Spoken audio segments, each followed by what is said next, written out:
Malabar chicken biryani. எங்களுக்கு வேறு எதுவும் கிளைகள் கிடையாது. கடைசி வீடியோட கண்டினியூஷன் வீடியோ தான் இது. பேரை பார்த்தா என்னமோ பங்களா நாய்க்குட்டி மாதிரி தான் இருக்கும். ஆனால் பண்ணி பார்த்தா தான் தெரியும். அட இவன்டா, இவன், அட இவன் தான்டா அப்படிங்கிற மாதிரி இருக்கும்.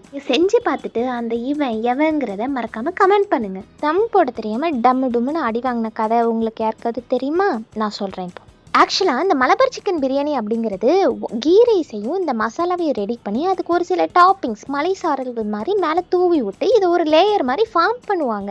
இதை ஃபார்ம் பண்ணிவிட்டு தம் போடணும் அப்படிங்கிற மாதிரி நான் பார்த்துருந்தேன். அந்த தம் போடுறதுல தான் என்னை வச்சு செஞ்சிச்சு. தம் போடணும்னு வீடியோவில் சொன்னதை கேட்ட எனக்கு தம்மை எப்படி போடணும்னு ஒழுங்காக பார்க்க தெரியல. எனக்கு இருந்த சிறிய மூளையில் பெரிய பகுதியை பயன்படுத்தி ஒரு தோசைக்கல்லை அடுப்பு மேலே வச்சு அது மேலே பிரியாணி சட்டியையும் அந்த மூடி மேலே ஒரு வெயிட்டையும் வச்சு ரொம்ப நேரம் எரிய விட்டதுக்கு அப்புறம் தான் தெரியுது தோசைக்கல் பற்றிக்கிட்டு எரியுது அப்படின்ட்டு. என்னடா இது, நம்ம பார்த்த வீடியோவில் யாருக்கும் இப்படி வரலையே அப்படிங்கிற மாதிரி ChatGPT வீடியோவையும் சர்ச் பண்ணி பார்த்ததுக்கப்புறம் தான் தெரியுது எல்லாரும் தோசைக்கல்லில் தண்ணியை ஊற்றி அது மேலே பிரியாணி சட்டியை வச்சுருக்காங்க.